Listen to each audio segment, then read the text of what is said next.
Primero contar que nada es mágico, ¿no? Porque es cierto que hay historias increíbles de transformación y eso es lo que amo de mi trabajo, como poder estar tan cerca de esas cosas que uno... Es hermoso ver cuando el otro despliega, ¿no? Se abre así como unas flores. Alucinante.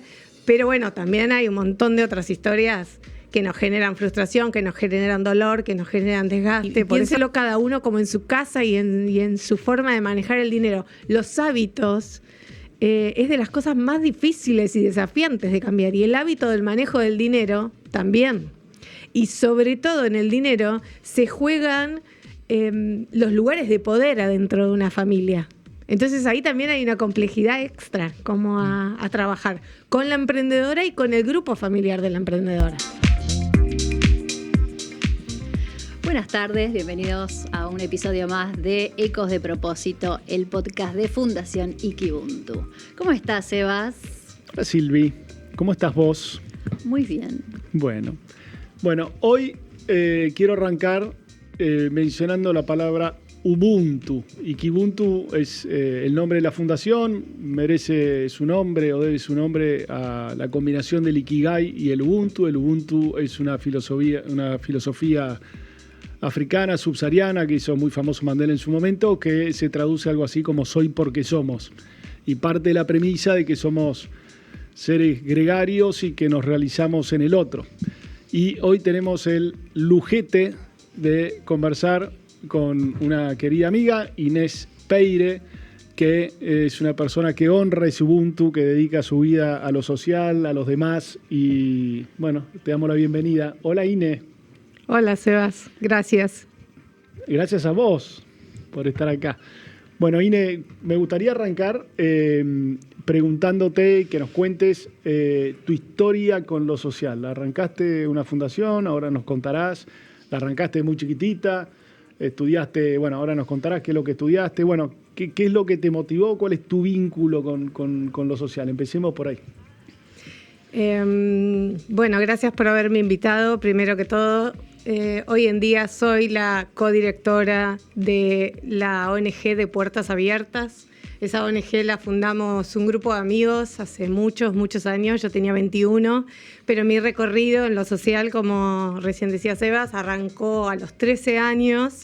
Yo iba a un colegio, al San Martín de Tours, y mi colegio iba todos los fines de semana a dar apoyo escolar al partido José Paz, a un barrio llamado Sol y Verde, y la directora de mi colegio se ve que se dio cuenta que tenía algún tipo de inquietud y mucho antes que al resto me convocó para participar de ese espacio y para mí fue un viaje de ida.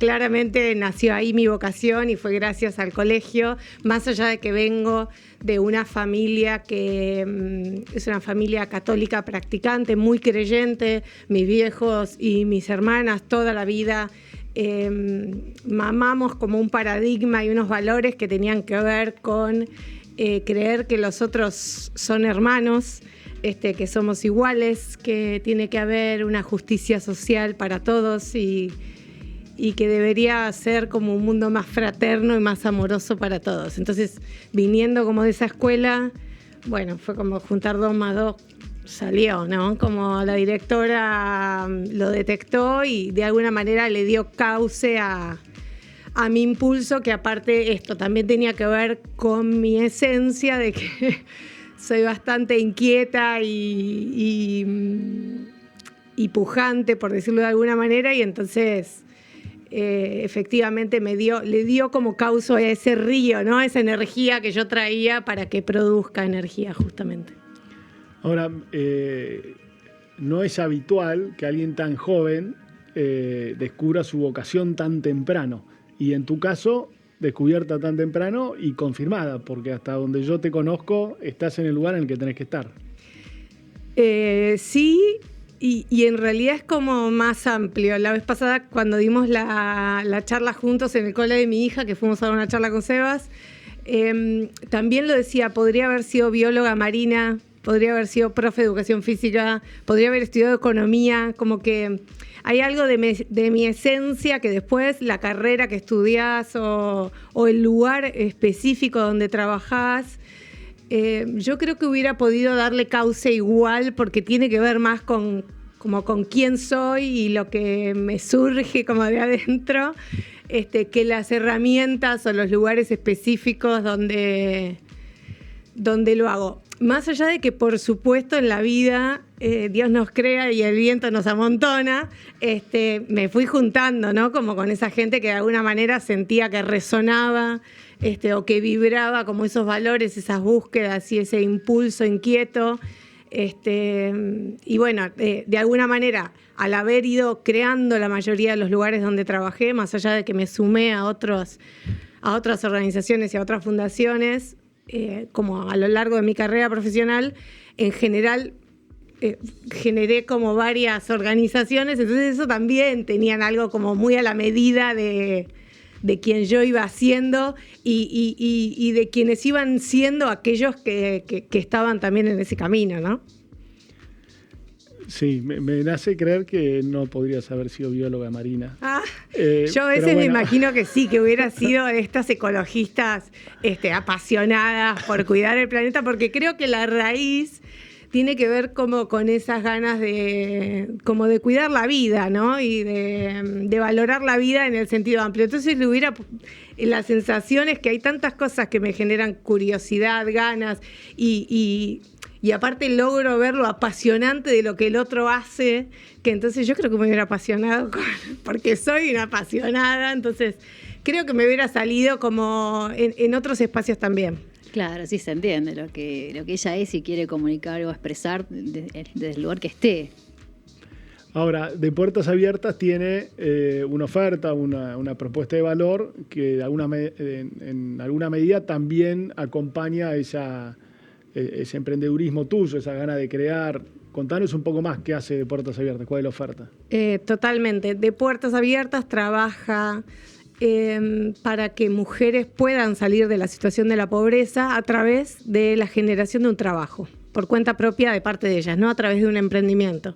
Y eso también es algo que fui eligiendo como a lo largo del tiempo, porque tuve la oportunidad de ir trabajando otras temáticas también y aprendiendo de otros espacios y poder trabajar con los adultos del grupo familiar, las mujeres que principalmente son las jefas de familia, las cuidadoras, y encima poder hacerlo desde el eje trabajo. Ahí hay un rol protagónico y de poder, ¿no? Y de empoderamiento que a mí me hizo mucho sentido, ¿no? Como que durante muchos años trabajé con niñez, me resultó muy doloroso, y aparte lo que me daba cuenta es que yo sentía que trabajábamos con los niños, pero que en realidad para poder cambiar y transformar esa realidad teníamos que trabajar con esa mamá o con ese adulto cuidador de ese niño. Y entonces de alguna manera en De Puertas Abiertas eso cobra sentido, ¿no? De poder acompañar a ese grupo familiar, de alguna manera acompañando a quien toma ese rol de líder para transformar y salir de esa situación de pobreza. Y para decirlo como de manera como más terrenal y explicar un poco mejor lo que hacemos, damos capacitación en todo lo que tiene que ver con gestión de un emprendimiento. No enseñamos oficios, no enseñamos a coser, no enseñamos a electricidad. Lo que enseñamos es a cómo hacer eso que la persona ya sabe hacer, que se convierta en un negocio rentable y un ingreso nuevo, genuino para esa familia, para que a través de eso efectivamente puedan salir de la pobreza, o sea, que eso se convierta en un trabajo genuino, ¿no? Lo hacemos con capacitación, lo hacemos con pequeños créditos, porque a veces la gente necesita un capital semilla para comprarse una herramienta o para comprarse insumos, o puede ser que ya tenga algo en marcha y lo que necesita es ganar como un poco de escala, ¿no? Que ese emprendimiento deje de ser algo de subsistencia y pase a ser algo más significativo para el grupo familiar. Y lo otro que hacemos son mentorías, se va haciendo siempre como seguimientos muy personalizados, y lo otro que ocurre en estos grupos, que es de lo más trascendente que le pasa a estas mujeres, es que se encuentran con otras similares a ellas, se entretejen entre ellas, es un grupo de sostén emocional, es un grupo de pertenencia, y eso lo sabemos las mujeres y también lo sabe todo el mundo empresarial, que el famoso networking o esto de encontrarme con otros que están en la misma que yo, peleando la misma que yo y empujando la misma que yo, es totalmente diferenciador, ¿no? En la potencia que uno va ganando y en la sustentabilidad de lo que voy haciendo, ¿no? Hay un montón de historias maravillosas que si quieren les cuento. Sí, justamente la organización ya tiene más de 2 décadas, cambió el mundo, cambió la sociedad, cambió el mundo en ese periodo tan largo. ¿Cómo fue cambiando esa relación o digamos, el relato de las personas que se acercan a la organización? ¿Cómo fue cambiando a lo largo del tiempo, sí. Decís? Las necesidades, la forma de pensar, ahora está muy en boga esto de, empoderarse, nos vamos alfabetizando un poco lo que nos pasa. ¿Qué cambios así más notorios ves a lo largo de tanto tiempo? Creo como varias cosas. Una, que las necesidades que tenemos los seres humanos trascienden el tiempo, ¿no? Como que en eso considero que no hubo mucho cambio. La necesidad de alimentarme, vestirme, tener un techo, cuidar a mi familia, a mis niños, a mis crías, como que eso es inherente al ser humano, ¿no? La necesidad de tener una identidad, de sentir que pertenezco a algo, de encuentro con otros, con lo cual en eso no veo mucha variación. Sí hay dificultades o desafíos nuevos que tal vez tienen que ver con una cultura mucho más de la inmediatez y de la satisfacción más rápida, pero creo que también sí me doy cuenta en los últimos años, sobre todo, que en los barrios se empieza a hablar de la necesidad de alfabetizar financieramente a las personas, a los niños. Hay algo ahí de la búsqueda de entender mejor cómo manejar mi dinero, cómo reinvertir mi dinero, cómo ahorrar. Eso antes no existía. Y ahora hay algo ahí que está problematizado, que se ha detectado y que por lo menos para lo que es el trabajo de Puertas Abiertas está buenísimo, porque la gente ya viene como con la idea de que debería tener educación financiera. No sabe bien qué es capaz o tiene algunas pistas, pero ya sabe que hay algo ahí que necesita aprender, ¿no? Así que eso, por ejemplo, está buenísimo. Lo otro supongo que la alfabetización digital, ¿no? Que por ahí hace 20 años, 25 años el rol de la tecnología no era el mismo que es ahora, ¿no? Totalmente. En la pandemia para nosotros, históricamente de Puertas Abiertas, todo lo que era el pago de cuotas y los créditos que dábamos era todo en efectivo, porque la gente se manejaba todo en efectivo, más en los barrios. No existía la idea de que hubiera alguien bancarizado. Y claro, de pronto llegó la pandemia y eso para nuestra organización fue un desafío enorme, porque no solamente nosotros teníamos que repensar toda la operatoria, sino que teníamos que alfabetizar digitalmente. Nosotros, para que se den una idea, trabajamos con 200 emprendedoras por año. De esas 200 no estaban alfabetizadas, o sea, no tenían billeteras virtuales, no hacían transferencias bancarias. Empezamos a mandar, no sé si se acuerdan que en pandemia podías mandar dinero con el número de DNI a cajero automático. Bueno, empezamos a buscar y a acompañar a estas mujeres a que efectivamente pudieran pensar que tenían que instalar aplicaciones, que tenían que aprender a hacer transferencias, a pagar cuotas. Bueno, todo eso fue un proceso de aprendizaje así forzoso y virtuoso también, porque pasamos absolutamente toda la operatoria digital y logramos alfabetizar a estas 200 mujeres. Encima haciéndolo virtualmente, que también generaba mayor resistencia, pero bueno, como ya veníamos trabajando en terreno, nosotros ya teníamos tejido los barrios entre ellas mismas de antes, y eso nos ayudó mucho a poder seguir sosteniendo la operatoria durante el aislamiento, porque se iban a visitar entre ellas. Piensen que nosotros trabajamos en Capital, y lo que sería el primer, segundo y tercer cordón, todo eso lo nucleamos en los grupos de Capital, y después teníamos sede en Campana.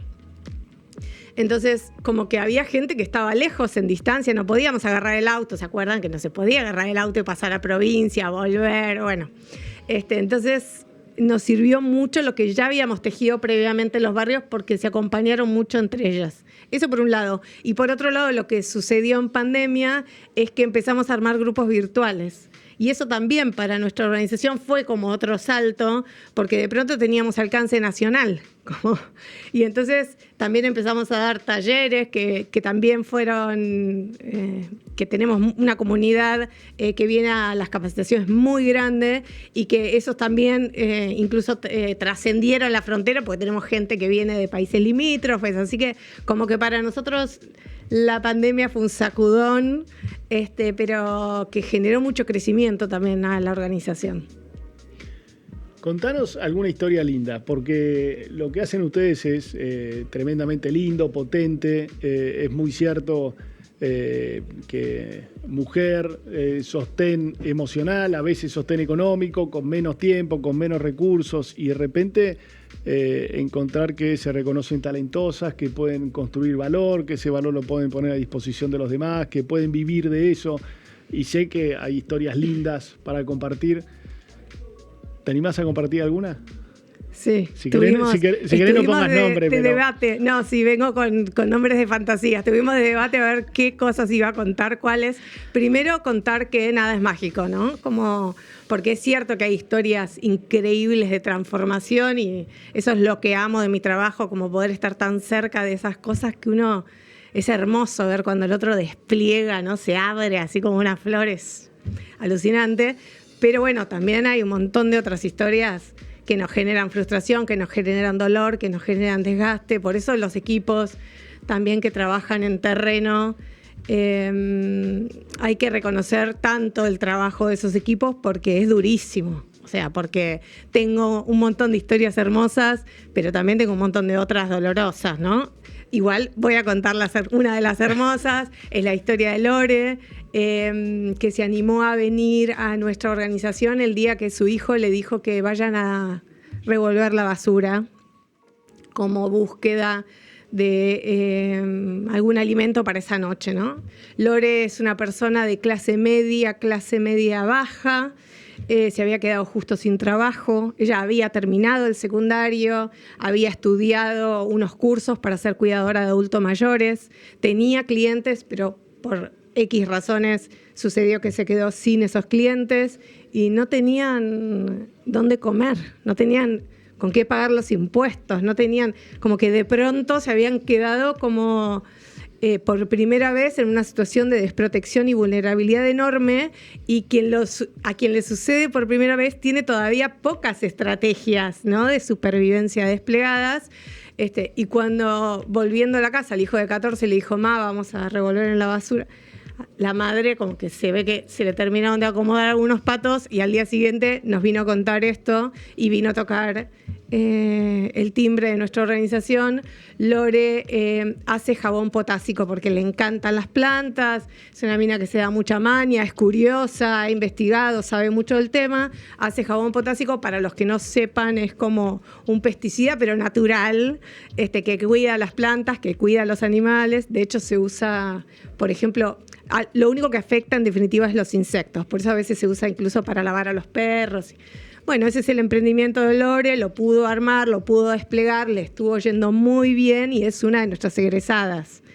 Y es una historia hermosa porque, bueno, es una persona que de alguna manera tocó un límite, buscó red, la encontró y pudo desplegar todo eso que ella tenía, ¿no? Como esa potencia ella la tenía, no estaba logrando como el sistema o los pasos o el orden necesario y el sostén también emocional, ¿no? Porque los que son empresarios o los que son emprendedores saben que hay que desplegar una cantidad de habilidades y capacidades para poder emprender o tener una empresa y ser el líder de eso, enorme. Y bueno, y Lore lo logró. Otro ejemplo que tengo... Perdón, ¿y hoy vive de eso? Hoy vive de eso, sí. Qué lindo. Sí, divino. Igualmente, la gran mayoría de las emprendedoras en general complementa ingresos. Algunas tienen algún plan, alguna tarjeta alimentar, algún programa tal vez de como a nivel de desarrollo social de nación, y complementan porque con eso no se vive, complementan con el emprendimiento y bueno, están en este proceso de ir creciendo para que cada vez el porcentaje que el emprendimiento cubra sea mayor, ¿no? Sea más significativo para ese grupo familiar. Otra de las que solo vive del emprendimiento es una emprendedora de Campana, que le vamos a decir que es María. María hacía tortas una vez por semana. O sea, tenía encargos de torta una vez por semana, ¿no? Siempre los fines de semana. Así arrancó con nosotras, eran conocidas sus tortas en el barrio. Y de a poco fue sacando créditos para equiparse, para comprarse un horno industrial, una heladera exhibidora, una mesada, hizo refacciones en la casa y abrió como un local adelante, primero para cocinar ella, después fue poniendo como lugares más de exhibición para la venta, se fue equipando también con una batidora, ahora no me acuerdo, era batidora industrial, amasadora, bueno, todas estas cosas que son necesarias para ir escalando en volumen. Y bueno, y hoy María vive del emprendimiento, tiene un emprendimiento espectacular, hace unas tortas increíbles, da cursos ella, y bueno, y tiene pedidos, como que te diga, de acá a 6 meses hacia adelante, y tiene muchos pedidos por semana, nada, como que fue un proceso de crecimiento con ella clarísimo, y de hecho a raíz del trabajo con ella nos dimos cuenta, era como al inicio de cuando arrancábamos, que fue muy notorio, ¿no? El desarrollo. Entonces empezamos a decir, bueno, vamos a como hacer una medición de cuáles son los por qué crecen algunos emprendimientos o algunas emprendedoras y por qué no otras, ¿no? Y varias de las cosas que detectamos en su momento era que aquellas que invertían en capacitaciones específicas para lo que hacían, aquellas que se capitalizaban con herramientas específicas para lo que hacían o hacían modificaciones en la casa, por ejemplo, para la higiene o para ganar espacio de producción o de guardado. Bueno, como que de alguna manera fuimos detectando algunas cosas que también nos fueron dando pistas para después ir nutriendo también el asesoramiento que vamos haciendo a estas mismas emprendedoras, ¿no? Eso es algo que hoy les quemamos el coco de que tienen que seguir capacitándose en lo que hacen, de que tienen que invertir en herramientas, porque bueno, eso es como un know-how que le fuimos levantando del terreno y así como en estos últimos años fuimos justamente entendiendo por qué algunos sí y por qué algunos no. Por ejemplo, perdón, sí, vas a decir algo. No, que si me dejás yo no paro. No, seguí, ahora te pregunto. Otra cosa que detectamos en los últimos años, que es bastante lógico, pero bueno, nos lo trae los números de la realidad, es que aquellos emprendimientos donde no es el único ingreso en la casa y hay, por ejemplo, otra persona, otro adulto que genera ingresos también, el emprendimiento tiene muchas más posibilidades de crecer y desarrollarse más rápido, como con más entereza, con más fortaleza, que si es el único, ¿no? Cosa que es obvia, uno lo piensa y dice, obvio, sentido común, pero bueno, cuando salís, lo medís y de alguna manera lo validás. Bueno, esto es algo que nos pasó en el último año, ¿no? De bueno, efectivamente los emprendimientos que crecen más son los que no son el único ingreso en la casa, porque claro, hay más posibilidades de reinvertir el dinero, podés manejar mejor los porcentajes, podés sostener mejor los vaivenes que tiene la vida, etcétera, etcétera, ¿no? Y pudieron verificar, viste que en Ikibuntu hablamos mucho de Ikigai, esta lógica de que cuando uno encuentra un trabajo que no solo es tu fuente de ingresos, sino que además sabés hacer y te gusta hacer y además estás haciendo un aporte valioso a la sociedad, estás en un lugar como maravilloso. ¿Pudieron verificar esta correlación entre talento, disfrute y resultado del emprendimiento? O sea, las emprendedoras que les va bien, coincide que son talentosas en eso que hacen y además que les gusta hacer, porque viste que en los sectores más bajos hay muchísimo emprendimiento por necesidad, donde por ahí hay gente que sale a hacer cosas que no le gusta, sino porque pintó, porque lo tiene cerca, porque apareció la oportunidad. Sí, yo creo que en eso hay como una respuesta de doble cara, por decirlo así, ¿no? Como dos lados de una moneda. Hay mucha gente que tiene emprendimientos que efectivamente toman una envergadura a nivel familiar grande, potente y demás, y la persona revende blanquería. Y bueno, no es que la persona siente la vocación por revender blanquería. Y sin embargo, hay algo del negocio o de la venta o de la gestión o del mismo empoderamiento económico. O sea, para una mujer ganar autonomía económica es tal el nivel de satisfacción que tal vez ahí hay un sentido, ¿no? Porque eso le genera libertades, le abre puertas. Y aparte todo el proceso de desplegar ese negocio, de alguna manera la ha empujado y le ha provocado como un proceso de desarrollo personal que va mucho más allá del producto que vende. Tal vez el disfrute o la vocación tiene que ver con el ser emprendedora. Claro. Digo, porque a veces el disfrute, por ejemplo, en el caso de María, la que contaba recién, casi digo el otro nombre, en el caso de María hay un disfrute en el hacer tortas que vos la ves, tiene un nivel como de obsesión y de perfeccionismo con respecto a lo que hace, que lo ves en su obra, porque son obras de arte.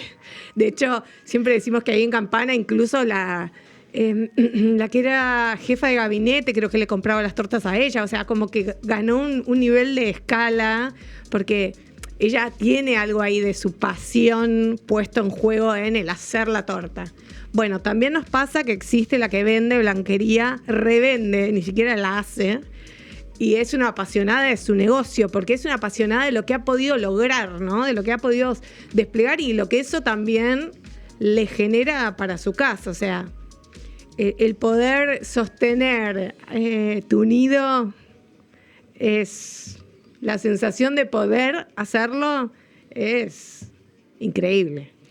No sé si escucharon el cuento que hay 3 albañiles laburando y pasa uno y dice, ¿qué estás haciendo? No, estoy apilando ladrillos. Sí, lo escuché, yo buenísimo. También lo escuché, pero contale. Bueno, le pregunta la misma persona pasada, le pregunta al segundo y dice, no, estoy haciendo una pared. Y al tercero le pregunta y el tipo estaba haciendo una catedral. La misma tarea representaba un propósito, un sentido distinto. Entonces, por ahí la pasión o el disfrute o lo que sabés hacer no es la blanquería en sí mismo, sino lo que vos decís, ¿no? Ser líder económico de hogar, ser un líder en una empresa, inspirar. Hay un montón de cuestiones que se juegan más allá de comprar y vender blanquería. Y de hecho, por ejemplo, nos pasa mucho que hay algunas de nuestras emprendedoras que tienen hijas que son adolescentes o jóvenes y que estas niñas, que antes eran niñas y que ahora son adolescentes o jóvenes, han sido testigos de esa transformación de esa madre, ¿no? Y eso yo creo que deja una clara huella como para la siguiente generación de esa familia, ¿no? De ese linaje. Inés, y si damos vuelta a la cámara y te enfocamos a vos, ¿qué pasó desde aquella Inés de 20 años que bueno, comenzaba con esta organización y ese proyecto hasta el día de hoy? Así sí podemos hacer un recorrido por sus altos y bajos, como es la vida misma, en lo personal. Tuve altos y bajos. Altos y bajos. Yo creo que sobre todo como a lo largo de mi vida profesional. Sí, viste que a veces, digamos, uno es lo que hace también, lo que hace es uno, digo, hay una cuestión ahí del ser, ¿no? En lo interno, frustraciones, visión clara, menos clara. Sí, lo que te iba a contar es que yo creo que parte de lo que fui aprendiendo en estos 25 años, ponele, fue como de mis límites. La necesidad de poder incorporar mis límites. Aprender a cuidarme a mí misma. Creo que eso fue lo más trascendente de todo. Porque aparte de más chica tenía como una modalidad muy superpoderosa. Yo puedo todo. Era una intensa. Soy una intensa, pero ahora soy una intensa que entiende que está muy bien mi intensidad, estoy amigada con mi intensidad también, y sin embargo también estoy amigada con que necesito de otros, no puedo todo, necesito tenerme paciencia, tengo muchas ganas de aprender, hay un montón de cosas que no sé. Y eso creo que también me fue como sacando mucha carga de encima, y creo que es como una política de vida ahora, que me hace muy bien. Tener como esa conciencia de la necesidad de otros, de seguir aprendiendo, y eso también se aplica como a mi vida en general. O sea, soy mamá de 2 hijas, estuve casada muchos años con un mismo compañero, con quien crecí. Después tuve otra pareja hermosa en los últimos años. Hace un tiempo que vuelvo a estar sola. Y en todos esos procesos pude ir sanando, aprendiendo, creciendo, conociéndome más a mí, conociendo más a mis hijas, que son lo más de lo más. Y bueno, y otra cosa que también creo que rescato como de mi historia personal es lo importante que han sido en mi vida mi familia, que me marcó mucho, y mis amigas claves. No hubiera sobrevivido a nada sin mis amigas. Lo que pasa es que en alguna medida esa chispa emprendedora que tenés, que te llevó, y combinada con tu vocación social, te llevó a construir una ONG, a liderarla, a ayudar a otras mujeres a emprender a su vez, que supongo que te habrás sentido parte y habrás trabajado con muchas de ellas, y es una forma también de emprender. Y bueno, y como todo emprendedor, tenemos nuestros golpes, ¿no? Y el otro día charlábamos también acá en otro episodio del valor de los golpes, de los fracasos, de las caídas, ¿no? Como poder asimilarlo como fuente de aprendizaje. Tuve muchas. Hay una que yo la describo porque así la viví, como desgarradora. Sentía que venía trabajando en una organización social ligada a una orden religiosa. Y yo de alguna manera era como parte de mi identidad, todo ese combo, ¿no? Que habíamos soñado y desplegado, y la comunidad no terminó de acompañar, por lo menos en los tiempos en los que yo esperaba. Estuve 8 años trabajando ahí, e irme de ahí me generó tanto dolor. Fue uno de los duelos más fuertes de mi vida.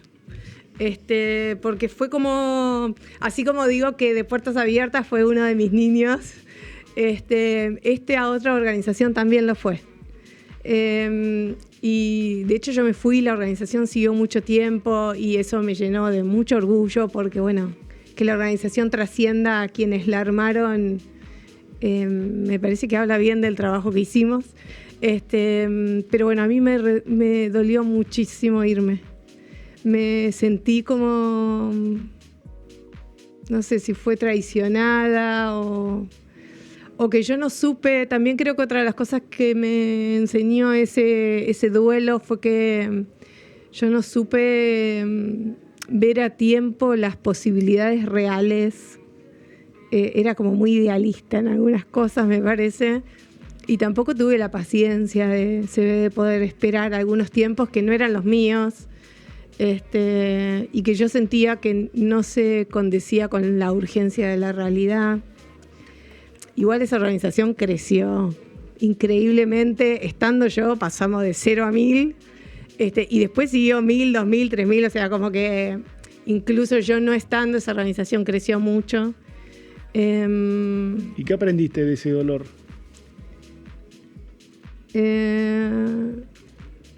Yo creo que una de las cosas que aprendí es que me podían lastimar mucho. Y que podía tener dolores de esa intensidad. Y también creo que otra cosa que aprendí es que resurjo. Como que también en simultáneo para esa época me diagnosticaron una enfermedad autoinmune que explicaba un montón de dolores que yo ya traía.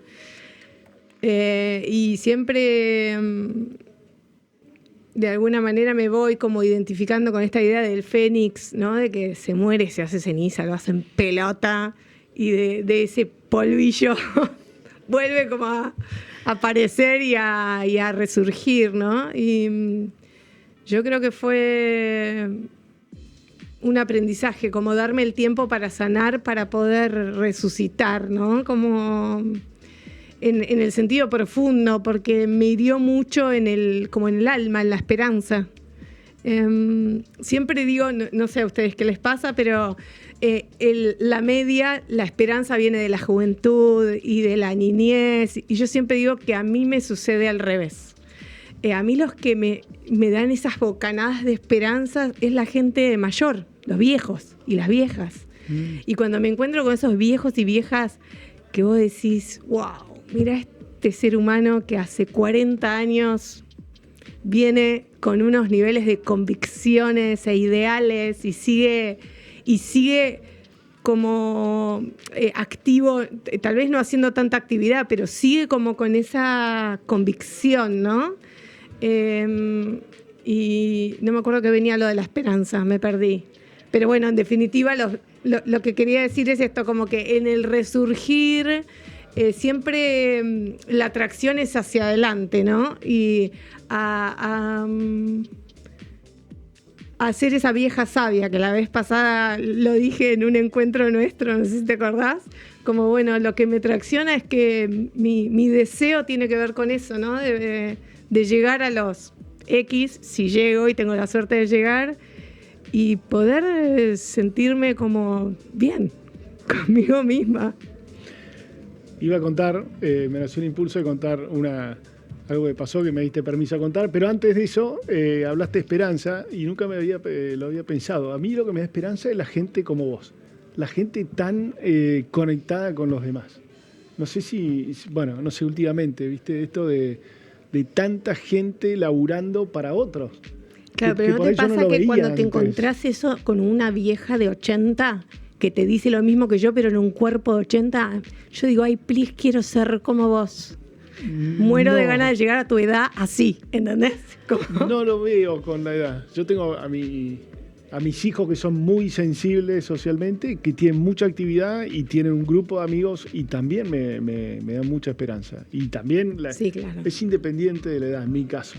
No pasa por la edad, sino darme cuenta de la cantidad de gente que hay. Por supuesto, hay muchos que están en piloto automático, muchos detrás del poder o de la plata, pero bueno, hay mucha gente que encuentra sentido en los otros. Y eso a mí me da mucha esperanza. Y lo descubrí medio huevón, medio grande. Y me copa, y me encanta, claro. No, lo que quería contar, cierro paréntesis, que nosotros compartimos con INE un grupo Vistas. Nos juntamos una vez por mes, somos todos directores ejecutivos de ONGs. Bueno, y hay cierta dinámica, ¿no? Y hace algún tiempo hay un check-in donde uno se autoevalúa cómo está en distintos aspectos y INE venía para atrás. Que bueno, no importa qué, pero le habían pasado como varias cosas personales y profesionales dentro de la ONG que a ella la tenían como muy, muy preocupada. Y lo trajo y bueno, intentamos con las limitaciones que tiene el grupo poder acompañarla. Y bueno, fue pasando el tiempo y nos iba contando. Y es maravilloso como en tan pocos meses has logrado volver a brillar, incluso más que antes, al menos desde que yo te conozco, y cómo se dio vuelta, ¿no? Y para mí no es un aprendizaje, pues es algo que he vivido en lo personal y lo veo todo el tiempo, ¿no? Pero que a veces uno está en el fondo del mar y en nada estás en la cresta de la ola de nuevo. Y nada, me gusta compartirlo porque hoy estás, me parece a mí, de lo que te veo en un momento de brillar, y bueno, hasta hace no tanto estabas enojada con lo que te estaba pasando, muy enojada. Sí, yo creo que así para poner en contexto... Perdón, ella me autorizó a que lo cuente. Sí, se puede contar. De Puertas Abiertas, al igual que muchas otras organizaciones sociales, este año que hubo este gran recorte de cooperación internacional en enero, los que no están en el mundo, en el mundillo del tercer sector, tal vez no lo saben, pero a comienzo de año Trump decidió cortar toda la cooperación internacional y eso achicó la torta, algunos dicen en un 40%, otros dicen hasta un 60%, de dinero que se mueve para el trabajo en sectores sociales. y eso tuvo un impacto en la organización que yo estoy codirigiendo, y estábamos sin un mango. Y de pronto estábamos como en cuenta regresiva. Y bueno, y de hecho no entraba dinero meses y meses y meses. En simultáneo yo me separé. Bueno, pasaron montones de cosas. Pero bueno, yo creo que es este espíritu de ave fénix que me habita, que a veces me peleo un poco con algunas situaciones, pero creo que eso que tal vez antes era como más rebeldía y demás, yo creo que hoy tiene mucha más característica de perseverancia o de resistencia o de poder seguir sosteniendo como la búsqueda, la esperanza, el impulso. Y todo eso también sucedió, y lo vuelvo a decir, porque en De Puertas Abiertas hay un equipo que es un 1000.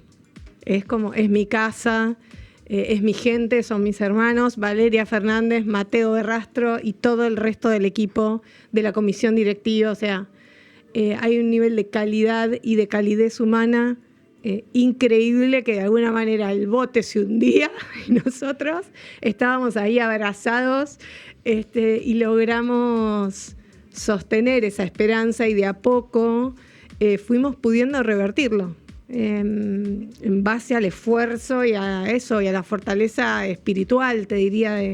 Yo lo que percibí en aquel momento era mucha templanza, ¿no? Como sabiendo, enojada por ahí con la situación, mucha templanza, y era un punto, sí, esperanza, optimismo, confianza en que de una u otra forma la cosa iba a fluir, y fluyó de la mejor manera, me parece. Creo Sí. que ni en el mejor de los escenarios que tenías en aquel momento parecía lo que terminó saliendo. Sí, tal cual. Seguimos igualmente en búsqueda, porque bueno, se viene el 2026, todo es... La realidad es dinámica. En las organizaciones sociales siempre necesitamos gente que se quiera comprometer junto con nosotros a transformar y a cambiar esta realidad. Y hay gente que viene, pone el cuerpo, pone las manos, y hay gente que entiende que necesitamos dinero, porque necesitamos pagar honorarios de profesionales que trabajen bien, de profesionales que le puedan dedicar tiempo genuino, y que esos profesionales aparte estén bien ellos también. Entonces, bueno, eso es algo como permanente. La búsqueda de esos aliados, de esos recursos, es permanente. Y aprovechá que hay gente escuchando. Si alguien quiere acercarse, tanto para aportar recursos o aportar tiempo o saberes, ¿cómo hace? ¿Cómo se contacta con ustedes? Gracias. Nos pueden contactar por Instagram, que tenemos un perfil que se llama De Puertas Abiertas. También nos pueden buscar en YouTube, nos pueden buscar en LinkedIn. Estamos en todas las redes sociales. Ponen De Puertas Abiertas o De Puertas Abiertas al Trabajo Solidario. Ponen la palabra emprendedoras de Puertas Abiertas. Vamos a estar por ahí. Ya nos van a encontrar. Más allá de que también estamos cerca de Inkibuntu, así que cualquier cosa nos preguntan contactan a través de ellos. Y les contamos. Claro. Bien, yo te iba a preguntar, Inés, ¿cómo, bueno, con todo este bagaje de tantos años y tanto aprendizaje en lo personal también, cómo transmitís esto a las nuevas generaciones, sobre todo a las más cercanas, que son tus hijas, ¿no? ¿Cómo se transmite esto? Bueno, la resiliencia que contabas hace un rato, las frustraciones, los problemas, el mundo, ¿cómo en lo cotidiano, o que puedas decir, cómo transmitís eso a tus hijas? Además del ejemplo, ¿no? Obviamente, porque claro, ya te ven haciendo. Decir, mis hijas me ven trabajando, mis hijas festejan conmigo los logros, y le filtro bastante todo lo que puedo. El estrés, la incertidumbre y las frustraciones. Sin embargo, bueno... ¿Qué edades tienen? Yo entiendo que ellas me perciben igual. Y además, si no, se están enterando ahora, así que... No, ellas ya saben, la saben. Tienen 13 años y 17. Me conocen, me perciben, me acompañan, y aparte ellas también tienen una sensibilidad estimulada, por decirlo de alguna manera, históricamente. Porque aparte el papá de las chicas también es periodista, es un tipo comprometido también desde su periodismo. Históricamente me han acompañado a mí desde muy, muy chicas al barrio, a trabajar. Siempre tengo la anécdota de que iba con una de mis hijas en un barrio muy marginal de Campana, que era un caos, estaba la cumbia al mango, íbamos caminando por la calle de tierra y había una ladera dada vuelta llena de agua y los pibes la estaban usando como pelo pincho y había 2 chiquitos arriba de un techo de chapa, 2 bebotes, o sea, eran muy chiquitos a mis ojos, con un martillo dándole a la chapa. Entonces era la escena del caos. Y mi hija, que iba caminando chiquitita, que ahora es la más grande, iba caminando conmigo por el barrio y me decía, me copa este barrio, porque íbamos al ritmo de la cumbia, ¿no? Entonces le digo, ¿en serio? ¿Cómo por qué? Entonces, porque claro, yo lo que veía era vulneración de derechos por todos lados, niños con falta de adultos, posible óxido en esa heladera, no sé, como todas las señales de alerta, muy del formato trabajadora social. Y ella me dijo algo, me hizo como un gesto como que, porque el barrio es así, ¿no? Como que claro, ella iba bailando al ritmo de la cumbia por el barrio, le pareció maravilloso. Y un poco así se criaron, ¿no? Como mis hijas, hoy en día cada una tiene sus lugares de participación y su forma como de expresar eso. Yo tampoco quiero forzar nada porque ya soy una intensa, imagínense si encima trato de empujar más, es como un montón. Entonces yo las escucho, las aliento, las acompaño y bueno, ya cada una irá buscando su camino. Vamos a ver algunas imágenes de la fundación, de la institucional, así mientras si quieres comentar algo al respecto, lo puedes hacer. Dale. También me pueden preguntar, ¿eh? Ahí está apareciendo. Eso es Campana. Porque es sin audio, ¿correcto? Todas las personas tenemos derecho a vivir aunque de lo estemos nuestro escuchando. trabajo. Estamos escuchando. Ok. Acompañamos familias que necesitan satisfacer sus necesidades básicas. Desde la crisis argentina de 2001, empezamos a sumar esfuerzos para acompañar a quienes buscan trabajar por su cuenta y así acceder a la alimentación, salud y vivienda que necesitan. Mediante el trabajo grupal, la organización comunitaria, el seguimiento individual y la capacitación en autogestión de emprendimientos, las personas logran desplegar sus talentos en busca de mejorar su economía familiar. Desde el desarrollo de estas fuentes laborales, también logran procesar y sanar problemáticas personales, familiares y vecinales. El proceso de empoderamiento se realiza a través del esfuerzo personal y del sostén que genera el grupo de emprendedores. Utilizamos como herramienta dinamizadora de los emprendimientos pequeños créditos de garantía solidaria. Actualmente trabajamos en 2 zonas, en Ciudad de Buenos Aires y en la localidad de Campana. Trabajamos junto a otras organizaciones e instituciones para potenciar el alcance, la profundidad y la sustentabilidad de nuestro programa. Toda nuestra práctica se enmarca dentro de la economía social y solidaria. Ayúdanos a multiplicar las oportunidades de trabajo. Sumate y sé vos también de Puertas Abiertas al Trabajo Solidario. De Puertas Abiertas es tu aporte a la inclusión social. De Puertas Abiertas reúne emprendedores que multiplican las oportunidades de trabajo. Confiamos en que somos cada vez más quienes queremos construir un mundo mejor. Solo tenemos que encontrarnos. Qué emoción esas historias, esas reuniones, porque bueno, esta cuestión de los créditos entiendo es individual y también puede ser grupal, ¿no? Esas reuniones de vecinas ahí conteniéndose, si querés contar un poquitito Los eso. procesos que hacemos con las emprendedoras son todos grupales. Y algunos funcionan más tipo cooperativa. Y ahora les cuento la diferencia. No hacemos procesos individuales. Si bien hay instancias de mentoría que son individuales y algunos seguimientos o derivaciones cuidadas que hacemos que tienen que ver con lo artesanal de seguir a cada una, sin embargo, el proceso que hace la emprendedora lo hace con un grupo de compañeras que a veces se conocen previamente y a veces arrancan siendo 10 desconocidas.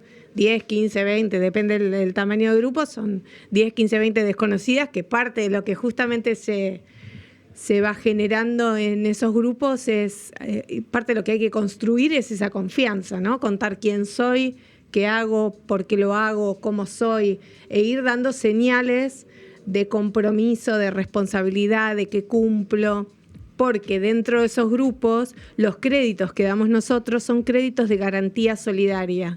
Y este es como lo disruptivo un poco de nuestro espacio, que esas 20 que no se conocían, pasado un tiempo donde generamos esa confianza, se salen entre ellas de garantes, porque nuestras emprendedoras no tienen un auto para poner en garantía, tampoco tienen un recibo de sueldo para poner en garantía, no tienen nada para poner en garantía, excepto su palabra.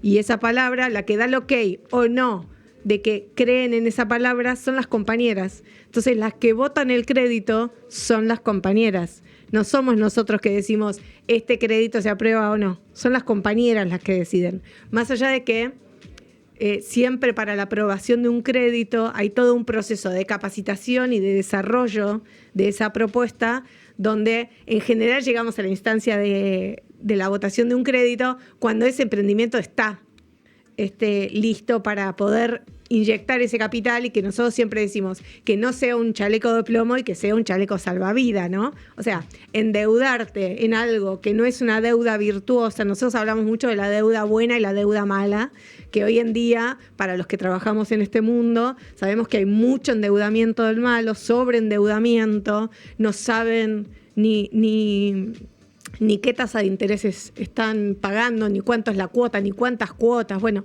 como que hay mucho problema con el tema del endeudamiento, y nosotros decimos que si bien ellas traen esta experiencia, la deuda no necesariamente es mala. A veces la deuda te genera un círculo virtuoso. Cuando invierto en una herramienta y eso me genera más trabajo, bueno, es una deuda buena, porque yo con mi propio trabajo voy a poder pagar esta deuda que tomo para dar como un salto en cantidad o en calidad.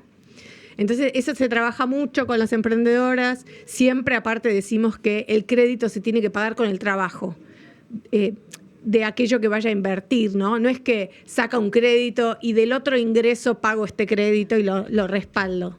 Como que el camino tiene que ser mucho más progresivo, por lo menos en nuestro espacio, donde el crédito tiene que ser pagado por el emprendimiento. O sea, la ganancia del emprendimiento tengo que poder con eso separar para poder pagar ese crédito. Y eso es algo para que la emprendedora efectivamente entienda la división del dinero, los costos, entonces a qué precios, y entonces cómo divido la plata y cómo la reinvierto. Eso es un proceso, lleva tiempo.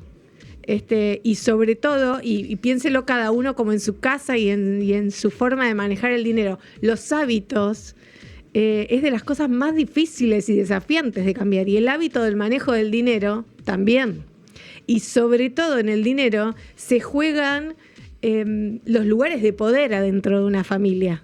Entonces ahí también hay una complejidad extra como a trabajar con la emprendedora y con el grupo familiar de la emprendedora. Sin duda. ¿De qué montos y qué plazo son a valores de hoy esos créditos? Y el primer crédito, para que te des una idea, es de 100.000 pesos. Ok. ¿Y a pagar en? A pagar en 3 meses, 4 meses, como depende también del grupo. Depende del grupo, depende. A veces la gente quiere adelantar las cuotas, se puede, depende del emprendimiento. Y 100.000 pesos al día de hoy, vos decís, no compro ni una compra de supermercado de 100.000 pesos. Pero el tema es que nosotros siempre decimos, bueno, no es el primer crédito en general el que de alguna manera genera impacto en tu emprendimiento. Es sostener este espacio donde cada vez, en la medida que vas cumpliendo, vas pudiendo tomar créditos más altos. Porque las que te salen de garante son las compañeras. Entonces, hay un proceso de aprendizaje de la devolución, de tener el costo financiero. Exacto. Hay todo un aprendizaje que hay que hacer y hay una confianza que hay que construir. Mis compañeras de la nada no van a salir a darme un crédito de 1 millón de pesos. Tenemos que ir como paso por paso, ¿no? Y eso se va construyendo. Y aparte, otra cosa que sucede mucho, si bien el dinero es importante, ¿no? Como dice la canción de que el dinero no es todo, pero como ayuda, es así, innegable. Sin embargo, muchas veces sucede que la emprendedora lo que necesita es incorporar muchos otros aprendizajes para que ese emprendimiento crezca, gane otro volumen y tenga como otra presencia dentro del grupo familiar, ¿no? Otro impacto en esa economía. El dinero no es solamente lo que necesita. Por eso nosotros todo el tiempo decimos, no somos una ventanilla de créditos, no somos prestamistas, y de hecho eso nuestros emprendedores lo comprenden perfectamente, porque tenemos más o menos, ponerle que la mitad no saca crédito. Viene, pero entiende que ya con su propio capital y sus propias reinversiones lo va logrando. O arranca por otro lado, o en realidad lo que le pasa es que no se anima, no anota, no hace las cuentas. Como que las necesidades muchas veces tienen que ver con otras cosas y no con dinero sí, dinero no. Por supuesto que el dinero habilita un montón de cosas. Pero bueno, no es la única herramienta y claramente no es la principal de nuestro espacio. Una última pregunta, ¿tenemos, Silvi? Una última pregunta. ¿Dónde va a estar INE en 10 años? No tengo ni idea. No tengo ni idea. Supongo que la respuesta que me sale es buscándome, igual que ahora. Como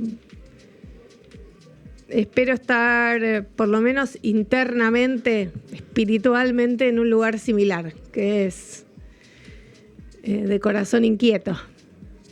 Así que, no sé. Eso también creo que es algo que me agrada, como la idea de no saber. Porque siento que me da como curiosidad. Me genera ilusión. La sensación es que en realidad hay muchas posibilidades, entonces no tengo claro cómo hacia dónde voy a seguir desplegando. Sí sé que seguramente será con otros, y seguramente será en lugares donde pueda seguir co-creando. Espero, en realidad. Pero después también me iré adaptando a lo que la marea traiga. Bueno, se nos acabó el tiempo. Ha sido hermoso tenerte, muy lindo Gracias. mensaje, y la verdad que la actividad que llevan a cabo es hermosa. Seba, ¿querés decir algo más? No, ¿En 20 saludarte, segundos? agradecerte y lindísima la charla. Algo que quiero decir, no sé si se puede. Se puede, siempre se puede.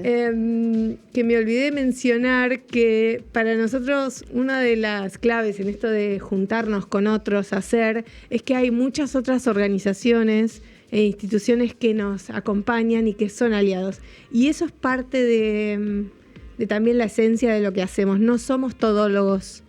Entendemos que hay otros que tienen otros saberes y para nosotros es muy importante entretejernos con esos. Y eso también es parte de nuestra esencia. Y me había olvidado mencionarlos a estos aliados, que ahora no los voy a decir uno por uno, pero que para nosotros también son muy, muy valiosos. Seguro. Se genera ese entramado, ¿no?, de contención. Sí. Bueno, nos vemos la próxima. Muchas gracias.